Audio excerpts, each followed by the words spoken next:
नमस्ते, green TV देख रहे हैं आप और मैं आपके साथ प्राची पांडे। दोस्तों, आज के वक्त की जरूरत बन चुका है आधुनिक खेती। लेकिन खेती को आधुनिक तरीके से करने और इसके साथ साथ प्रकृति के संरक्षण को भी ध्यान में रखने का सारा फंडा इंद्र सर के पास है। दोस्तों, आज मैं फिर से आपकी मुलाकात कराने जा रही हूं इंद्र प्रकाश सर से, जो कि न केवल आधुनिक खेती करते हैं बल्कि इसके साथ साथ प्रकृति के संरक्षण की भी बात आपको बताते हैं। तो सर, बहुत स्वागत है आपका। मैं इंद्र प्रकाश सिंह जानीपुर का निवासी हूँ।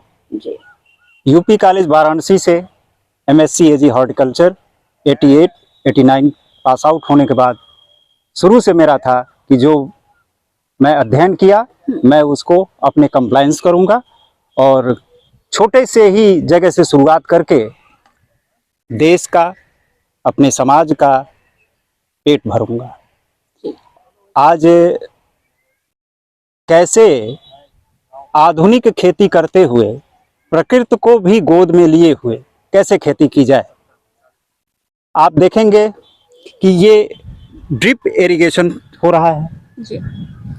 अगर ड्रिप इरिगेशन हो रहा है तो 90% मैं जल को बचा रहा हूं। अब इस पे मल्चिंग है।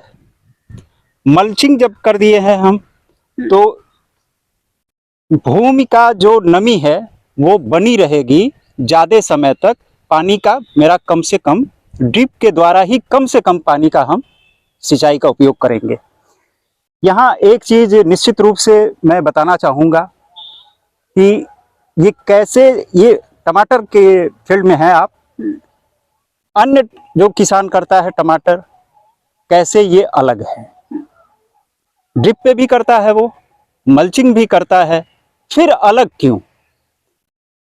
अभी ये रो जो है आपकी, इस पे गेंदे का फूल लगेगा जी।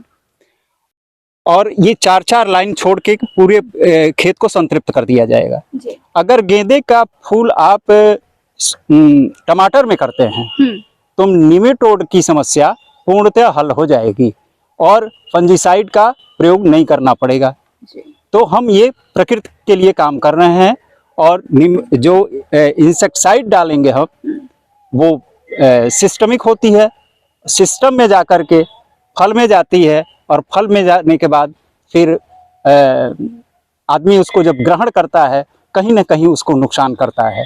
इसी आधार पे आज जैविक खेती की बढ़ावा भारत सरकार कर रही है, प्रदेश सरकार कर रही है, लेकिन हम लोग जो अभी बड़े स्तर पे काम कर रहे हैं उसको हम पूर्णतः जैविक अभी नहीं कर पाएंगे। ये पूर्णतः जैविक नहीं है। कम से कम जितना रिकमेंडेशन हम कम कर सके फंजीसाइड का, इंसेक्टिसाइड का, वो सभी कुछ यहाँ पे होगा, कम से कम नुकसान। ये मेरा जो टमाटर लगा है, जैसे अगले सत्र में जब आई थी आप तो वो लो टैनल के बीच में था, ये जी। विलो टेम्परेचर था जी। और इसको लगे हुए अभी केवल आपका 6 दिन हुआ है जी।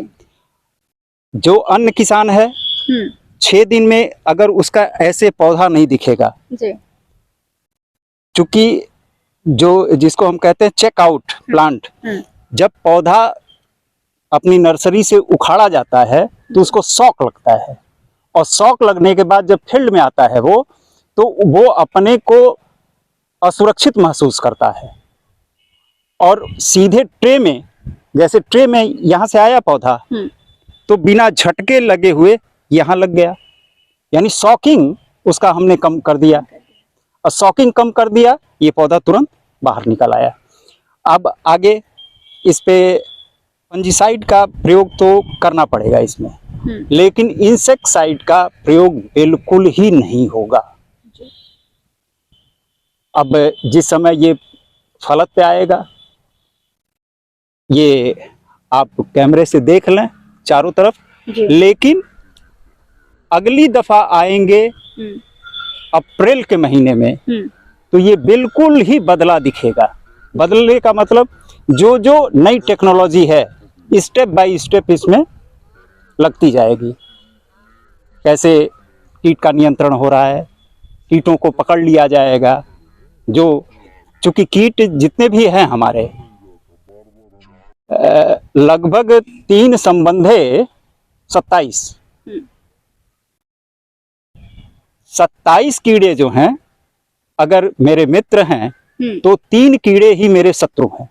जी। और जब हम इंसेक्टिसाइड का प्रयोग करते हैं तो इंसेक्टिसाइड ये नहीं समझती है कि कौन मित्र है कौन शत्रु है। मित्र कीड़ों को भी इंसेक्टिसाइड मार देती है। और आप देखेंगे अगली दफा इसी में 1 महीने बाद मादा जो है और नर, मादा का एसेस उस बॉक्स में रहेगा, नर अपने आप जाग के उस जाल में फंस जाएगा। जो भी इंसेक्ट आएगा और नुकसान जो करता है वो मादा करती है। तो जो मित्र कीड़े हैं वो सुरक्षित रहेंगे, जो शत्रु कीड़े हैं वो बॉक्स में बंद हो जाएंगे। एक सवाल हमारा आपसे है, क्योंकि अभी तो काफी हद तक देखा जाए तो टेम्परेचर जो है वो अनुकूल है पौधों के, लेकिन आने वाले समय में जब गर्मी अपने प्रचंड पर होगी तो ऐसे में इन पौधों को कैसे आप सेव करेंगे, किस तरीके से, क्या इनकी ग्रोथ पर कोई प्रभाव नहीं पड़ेगा? देखिए, पहला चीज तो ये हीट टाइलेंट वैरायटी है। हीट टाइलेंट वैरायटी जो होती है हमारी वो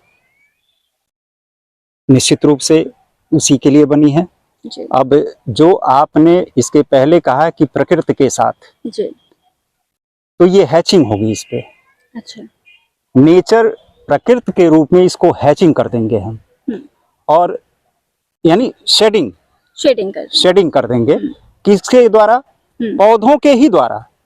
जो इसके मित्र पौधे हैं उन्हीं के द्वारा इनको शेड में ला दिया जाएगा जी। और उसके बाद चूंकि धूल उड़ती है जी, टेम्परेचर बढ़ता है तो पौधों को शॉक फिर लगता है। उसके लिए स्प्रिंकलर के द्वारा इसमें पूरे हफ्ते में 1 दफा बारिश करके पौधों को तरोताजा कर दिया जाएगा, जिससे ग्रोथ जो है चेकआउट ना हो, ग्रोथ बढ़ती रहेगी। जी। स्प्रिंकलर पद्धति के बारे में और इसकी इम्पोर्टेंस के बारे में आप हमारे दर्शकों को, हमारे किसान भाइयों को बताएं। देखिए, खास करके टमाटर पे जो कर रहे हैं ग्रीष्मकालीन, वो निश्चित रूप से स्प्रिंकलर करें। और स्प्रिंकलर ये नहीं है कि स्प्रिंकलर से सिंचाई नहीं करनी है आपको। स्प्रिंकलर सिंचाई भी करता है और स्प्रिंकलर धुलाई भी करता है। तो केवल पौधों को धोना है हमको, सींचना नहीं है उससे। चूंकि अगर सींचेंगे तो ये मल्चिंग जो है, जो आप देख रही हैं, वो मल्चिंग किसी काम की नहीं रहेगी। फिर खरपतवार उगाएंगे नाली में, तो पौधों को धोने पे क्या होगा? अब ये चीज जो है आपकी, अगर पौधा मेरा धुल गया तो यहाँ से फोटोसिंथेसिस ऊपर से होती है जी। और ये पोर्शन जो है इसका स्टोमेटा का होता है जी। यहाँ से श्वसन करता है और यहाँ से फोटोसिंथेसिस करता है। अगर फोटोसिंथेसिस और रेस्पिरेशन दोनों कायदे से चल रहे हैं तो पौधा निश्चित रूप से अपने आप स्वस्थ हो रहेगा जी। तो स्प्रिंकलिंग जो है वो इस तरीके से पौधों की ग्रोथ में मदद करती है। सर, मैं आपसे जानना चाहती हूँ, क्योंकि आप बहुत सारी वेजीज भी उगाते हैं और बहुत डिफरेंट वेजिटेबल्स आप उगाते हैं, तो उसके बारे में भी हमें थोड़ा बताएं कि किस तरीके से आप उनको मार्केट में लेकर के जाएंगे, उन पर लागत कितनी लगती है, मुनाफा कितना होता है, ये सारी चीजें। जैसे इसके पहले रेड कैबिज था मेरा। रेड कैबिज वाराणसी में मंडी भेज देते हैं उसको। 1 दफा ही उसकी कटिंग करते हैं, 1 दफा भेज दिए। ये फील्ड जो देख रही हैं जिसमें टमाटर लगा है उसमें रेड कैबिज लगा था। रेड कैबिज के बाद जो है ये टमाटर सोइंग हुई है। अब जो है वाराणसी ही क्यों नहीं मेरा गोरखपुर। अब गोरखपुर में पहले तो टेस्ट डेवलप कराना है, जो अलग तरीके की सब्जियां हैं। जैसे अभी तक आप लाल तरबूज देखे होंगे जी। इस फील्ड में आपको पीला तरबूज भी दिखेगा। पीला तरबूज का मतलब उसका टीएस जब काटेंगे आप तो वो पीले रंग का रहेगा। अच्छा। और मीठापन जो है ये लाल तरबूज से भी अच्छी क्वालिटी का रहेगा और उसमें सुगंध भी अच्छी है। ये आमतौर पे अभी उत्तर प्रदेश में वाराणसी के बेल्ट में भरपूर लगाया जा रहा है, जी। क्योंकि मेट्रो सिटी है वहाँ पे और वहाँ पे इसकी खपत बड़ी अच्छी है। आम तौर पे लाल तरबूज जो है आपका 10 रुपए से ज़्यादा नहीं जाता है किलो, और ये किसी भी सूरत में जाता है तो 100 से नीचे नहीं जाता है। तो जब आप नई नई वैरायटियों को अपने यहाँ उगा करके मंडी में टेस्ट डेवलप करा करके आप किसान भाई काम करेंगे तो निश्चित रूप से आपका प्रॉफिट बढ़ेगा। परंपराओं से हटके खेती जब करेंगे, नई टेक्नोलॉजी को एडॉप्ट करेंगे तो आपका कास्ट ऑफ कल्टीवेशन घटेगा। कास्ट ऑफ कल्टीवेशन अगर घट रहा है तो प्रॉफिट निश्चित रूप से होगा, बढ़ेगा आपका। जी, आखिर में मैं आपसे चाहूंगी हमारे किसान भाइयों को कुछ टिप्स अगर आप देना चाहें कि वो इस तरह की खेती करके, खास तौर से इंटीग्रेटेड फार्मिंग करके किस तरीके से ज़्यादा मुनाफा कमा सकते हैं और कम लागत में कमा सकते हैं, ये हमारे किसान दर्शकों तक आप पहुंचाएं। जैसे ये ग्रीष्मकालीन जब लगेगा, ये गेंदे का फूल, जी, ये मई में आपका फूल बाहर आ जाएगा। अभी तक गोरखपुर में फूल की जो भी सप्लाई होती है वाराणसी से होती है। जी, औसतन जो है 300 रुपए केजी तक फूल रहता है। एक पौधे से जो फूल लेंगे, मेन क्रॉप्स ये मेरी है, लेकिन आपको प्रॉफिट फूल दे रहा है। और फूल केवल प्रॉफिट नहीं दे रहा है, टमाटर को सुरक्षित भी कर रहा है। जी, ये होता है मित्र पौधों का संबंध। जी, कुछ ऐसे पौधे होते हैं कि एक साथ लगा दिए जाएं तो वो कंपटीशन कर देते हैं, तो एक मेन क्रॉप्स है वो आपकी डैमेज हो सकती है। एक जो दूसरा प्लॉट है उसमें जो है, जो तरबूज लगा है, जी, उसमें हम सूर्यमुखी का ये नया प्रयोग करने जा रहे हैं, देखें क्या होता है उससे। कि चूंकि खाद्यान्न तेल की समस्या ये बहुत बड़ी है, शुद्धता दुकान पे है नहीं, तो खेती करते हुए अपने लिए जी, आप सूर्यमुखी क्या उगा सकते हैं, मेन क्रॉप्स में नहीं, इंटीग्रेटेड फार्मिंग करते हुए अपने लिए तो पैदा करिए। जी, जब ये सफल हो जाए तो फिर इसको वास्ट लेवल पे करिए।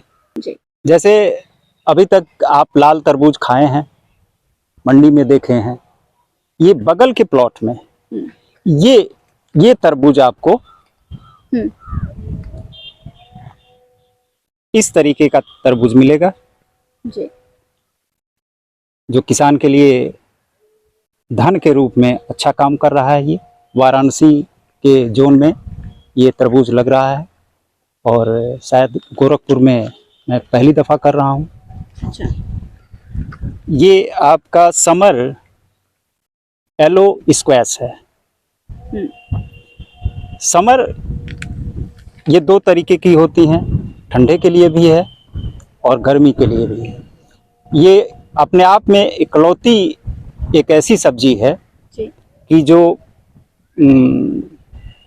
कद्दू और लौकी के बीच का है, और इसमें टेस्ट में, लेकिन कोई भी विटामिन्स ऐसी नहीं है कि जो इसमें नहीं पाई जाती है। रिच मिनरल्स, यानी सब्जियों में सबसे ज़्यादा अगर हम कंपोजिशन में देखें तो सबसे रिच है ये, और ये अभी जो है दिल्ली तक ही सीमित है। जी, एक प्रयोग है मेरा कि गोरखपुर में भी ऐसी सब्जियां लगें जिससे आम लोग जो है अपने स्वास्थ्य का वर्धन करें। तो क्या मैं ये उम्मीद कर सकती हूँ कि इस बार गोरखपुर के मार्केट में भी हमें ये येलो वाटरमेलन देखने को मिलेगा और ये स्क्वैश देखने को मिलेंगे? बिल्कुल बिल्कुल मिलेगा भी, मंडी में भी मिलेगा, मॉल्स में भी मिलेगा, और एक किसान के खेत में कोई आता है जी, वो तो खाने को मिलता ही है। जी बिल्कुल।